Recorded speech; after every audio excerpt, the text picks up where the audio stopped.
যুক্তরাষ্ট্রের president Donald Trump দ্বিতীয় মেয়াদে ক্ষমতায় আসার পর নানা ধরনের পাগলামি করছে এবং এই পাগলামির মধ্যে অন্যতম বড় একটা হলো বিশ্বের বিভিন্ন দেশের উপর বড় মাপে শুল্ক আরোপ।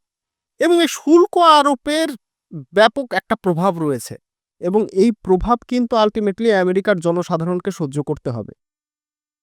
এবং মজার ব্যাপার হচ্ছে, ট্রাম্প যে জিনিসটা ক্লেম করছে যে সে আসলে শুল্ক আরোপের মাধ্যমে আমেরিকার জনসাধারণের উপকার করছে, এখানে আসলেও দেখতে হবে সে উপকার করছে না অপকার করছে। কারণ ট্রাম্পের অনেক বড় একটা প্রচার হচ্ছে যে সে আমেরিকাকে আবার গ্রেট করে তুলতে চাচ্ছে।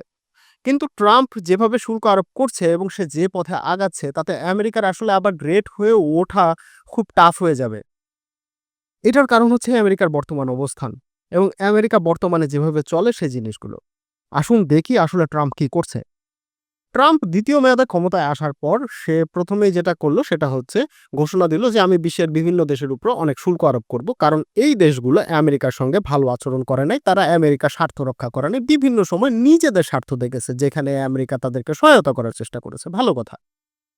এখন এই শুল্ক আরোপ করতে গিয়ে ট্রাম্প ইনসেইন অ্যামাউন্টে শুল্ক আরোপ করলো, কারো উপরে 20%, কারো উপরে 50%, কারো উপরে 150%। আলটিমেটলি কি হলো দেখেন, এতে করে যে আমেরিকার সঙ্গে যে এই দেশগুলোর যে বাণিজ্য চলছিল সে বাণিজ্যটা হ্যাম্পার হলো। আর আমেরিকা কিন্তু এখন আর আগের মতো নাই। আমেরিকাতে খুব বেশি জিনিস আর তৈরি হয় না। আমেরিকার একটা হিউজ জিনিসপত্র বাইরে থেকে নিয়ে আসতে হয়, বাইরে থেকে কিনে আনা হয়। তো যখন আপনি হিউজ পরিমাণে শুল্ক আরোপ করবেন তখন আসলে আপনার দেশের জিনিসের দামই তো বেড়ে যাচ্ছে। এখন আপনি বলতে পারেন এটা কিভাবে? কারণ শুল্ক আরোপের মাধ্যমে আমার দেশের সরকার তো আসলে আয় করছে এবং যখন আয় করছে তখন সেটা তো সে দেশের ভেতরেই খরচ করবে। আর দেশের ভেতরে খরচ করা মানে দেশের উন্নতি হওয়া। তাহলে খরচ কিভাবে বাড়ছে? ধরেন আপনি আমার কাছে কলম বিক্রি করেন। এই কলমটার দাম ৳৫। আর আপনি যেহেতু আমার কাছে কলম বিক্রি করেন, আমার বাবা আপনাকে গিয়ে বলল যে, "তুমি আমাকে ৳২ করে দিবা কারণ আমার সন্তানের কাছে তুমি কলম বিক্রি করছো।" ভালো কথা। আপনি বাবাকে ৳২ দেন আর আমার কাছে কলম বিক্রি করেন ৳৫ য়, আপনার প্রফিট থাকে ৳১। কারণ কলমটা কিনতে আপনার আরো ৳২ খরচ হয়। তো সুন্দর হিসাব। এখন আমার বাবা এসে হঠাৎ করে আপনাকে বলল যে, "তুমি আমাকে আসলে ৳২ না এখন থেকে ৳৪ করে দিবা।" এখন আপনি কি করবেন? আপনি কি লসে কলমটা বিক্রি করবেন? তা তো করবেন না। আপনি যেটা করবেন, আপনি কলমটার দাম বাড়িয়ে দিবেন। হয়তো এই সুযোগে আপনার জন্য কিছুটা প্রফিট নিবেন। ধরা যাক আপনি যে কলমটা আমাকে ৳৫ য় বিক্রি করতেন, সেই কলমটা এখন আমার কাছ থেকে আপনি ৳৮ করে রাখা শুরু করলেন। এবং আমার বাবাকে ওই যে আপনি সে যে অ্যামাউন্টটা চেয়েছে সেটা দিয়ে দিলেন এবং সাথে, সাথে আপনার জন্য প্রফিটটা বাড়িয়ে নিলেন। তো আল্টিমেটলি খরচটা বাড়লো কার? আমার। এখন আমার বাবা যদি ওই টাকা থেকে আমার পেছনে খরচও করে, দিন শেষে তো আমার খরচও বেড়েছে। তো আমার ধারণা আপনি শুভঙ্করের ফাঁকিটা ধরতে পেরেছেন। আমেরিকার ক্ষেত্রেও তাই হয়েছে। আমেরিকার এমন কোনো পণ্য নাই যেটার হয়তো দাম বাড়বে না। কারণ আমেরিকা মুক্তবাজার অর্থনীতিতে অনেক আগেই চলে গিয়েছিল। সো তারা ঐটার উপরে হেভিলি রিলাই করে এবং যার কারণে তাদের এই জিনিসগুলো দাম হুট করে বেড়ে যাওয়ার একটা চান্স তৈরি হয়েছে এবং অলরেডি বাড়ছে সেখানে। আপনি যদি বাইরের একটু খোঁজ খবর নেন, আপনার আত্মীয়স্বজন সেখানে থাকে কথা বলেন তাহলেই জানতে পারবেন যে তারা এই জিনিসগুলো ফেস করছে। এখন এইটা এড়ানোর আরেকটা উপায় আছে এবং ট্রাম্পও এটা বলছে। এটা এড়ানোর উপায়টা হচ্ছে আপনি দেশেই সবকিছু তৈরি করেন। বাইরের উপরে এত রিলাই করেন না। এবং ট্রাম্প বলেও ছিল যে, "আমি চাই দেশের ভেতরেই সবকিছু তৈরি হোক, বিদেশ থেকে এগুলো আমদানি না করা হোক।" তো এই জিনিসটা আসলে ট্রাম্প কি করতে পারবে? আমার মনে হয় এত সহজে পারবে না। কারণ হচ্ছে আপনি ধরেন একটা জিনিস তৈরি করতে চাচ্ছেন দেশে, ওটার চাহিদা আছে ১০,০০,০০০। আপনি হয়তো জায়গাটা সিলেক্ট করতে পারবেন, কারখানা তৈরি করতে পারবেন, মেশিন কিনতে পারবেন, সেটার পেছনে সেটার যে কাঁচামাল কিনতে যে টাকা-পয়সা লাগে সেগুলো আপনি দিতে পারবেন। কিন্তু আপনার স্কিলড ওয়ার্কফোর্স তৈরি করতে লম্বা একটা সময় লাগবে। এই যে লম্বা একটা সময়, এই সময়টা আপনি কি করবেন? আপনি বসে থাকবেন? আপনি এই সময়টা কিভাবে পার করবেন? ট্রাম্প কিন্তু এই বিষয়টা অ্যাকনলেজ করেছে, যার কারণে যখন শুল্ক আরোপ সে করছে বা শুল্ক নিয়ে নেগোসিয়েশনটা চলছে, সে সময় সে বলেছিল যে এইটা ১ম দিকে ব্যাপক পেইন দিবে আমেরিকার জনসাধারণকে। পরের দিকে এটা ঠিক হয়ে যাবে এবং পরের দিকে আমরা সবাই একটা স্বস্তির অবস্থা দেখতে পাবো।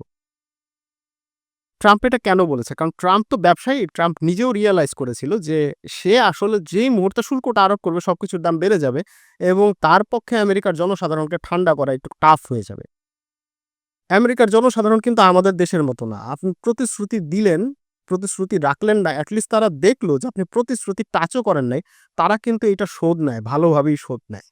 সো ট্রাম্প যখন নির্বাচনী প্রচার চলাকালে বলে ফেলেছিল যে, "আমি বিশ্বের দেশগুলোর কাছ থেকে শুল্কটুকু আদায় করব বা তাদের অ্যাকাউন্টেবিলিটি আরো জোরদার করব।" সেই মুহূর্তে সে আটকা পড়ে গেছে। তার এটা নিয়ে কাজ করতে হবে এবং সে শুল্ক আরোপ করে এই জিনিসটাই করার চেষ্টা করছে। ভোটারদেরকে ঠান্ডা রাখার চেষ্টা করছে এবং সে কাইন্ড অফ শো করছে যে, "হ্যাঁ, আমি এটা নিয়ে কাজ করছি।" বাট আসলে একরকম ফাঁদেই পড়ে গেছে সে।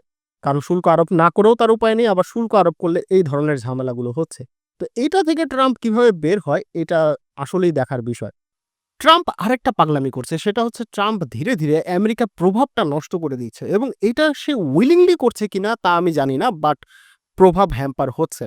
যেমন আপনি যদি ন্যাটোর বিষয়টাই খালি দেখেন, ন্যাটোর প্রতিরক্ষা খরচের হিউজ একটা অংশ আমেরিকা টানত। এখন হুট করে ট্রাম্প বলল যে, "আমি এই খরচটা টানবো না।" এবং ট্রাম্পের ভাইস প্রেসিডেন্ট জেডি ভ্যান্স এবং ট্রাম্প ২ জনই মোটামুটি জোর দিল ইউরোপিয়ান কান্ট্রিগুলোর উপরে যে, "তোমরা তোমাদের প্রতিরক্ষার খরচ বাড়াও।" এবং শুল্কের যে নেগোসিয়েশন হয়েছিল সেই সময়েও ইউরোপিয়ান কান্ট্রিগুলোকে এই জিনিসটা বলা হয়েছিল। তো আল্টিমেটলি কি হলো দেখেন, ইউরোপিয়ান কান্ট্রিগুলো একটু চিন্তা ভাবনা করল। চিন্তা ভাবনা করে ফার্স্ট এ একটু ইতস্তত করার পরেও তারা কিন্তু খরচ বাড়াতে রাজি হয়ে গেল। তারা বলল যে, "হ্যাঁ, তোমরা তো ঠিকই বলেছ। আমাদের প্রতিরক্ষার খরচ তো আমাদেরই বেয়ার করার কথা।" এখন ২য় বিশ্বযুদ্ধের পর থেকে মজার একটা ব্যাপার হয়ে আসছিল। সবসময়ই আমেরিকা প্রতিরক্ষার খরচটা বেশিরভাগ দেওয়ার কারণে অন্যান্য যে দেশগুলো ছিল ইউরোপিয়ান তারা প্রতিরক্ষা খরচ কম করত এবং অনেক কম করত। আর এতে করে যেকোনো কনফ্লিক্টের সময় বা যেকোনো বড় ইস্যুতে যখন তাদের প্রয়োজন পড়তো তারা আমেরিকার কাছে গিয়ে দাঁড়াতো। আমেরিকাকে বলতো যে, "দেখো তো এটা কিভাবে কি করা যায়? এটা তো আসলে বুঝতে পারছি না বা এটা এইভাবে সলিউশন করা যায় কিনা?" মোট কথা আমেরিকার একটা প্রভাব ছিল তাদের উপরে। তো এই প্রভাবটা কি নষ্ট হবে না? অবশ্যই নষ্ট হবে। আর যখন আমার ক্যাপাসিটি হয়ে যাবে ওই পরিমাণে যে আমার তোমাকে না গুনলেও চলে। আমি কি তোমাকে গুনবো বা আমি তোমার কথা শুনবো? তো এই জিনিসগুলো ট্রাম্প করছে। এখন এইটা তো সাদামাটা দৃষ্টিতেই চোখে পড়ার কথা। কিন্তু কেন তার চোখে পড়ছে না বা আদৌ চোখে পড়ার পরও এখানে বড় কোনো এজেন্ডা আছে কিনা সেই বিষয়গুলো বেশ চিন্তাভাবনার। তবে একটা জিনিস পরিষ্কার, আমেরিকা বিগত কয়েক বছর ধরে একটা জিনিস নিয়ে মারাত্মক লেভেলে সিরিয়াস, সেটা হচ্ছে খনিজ সম্পদ। আমি এটা নিয়েও একটা ভিডিও করব। সেই ভিডিওটা সামনে আসবে। তো আজ এ পর্যন্তই। সবার জন্য শুভকামনা। ভালো থাকবেন সবাই।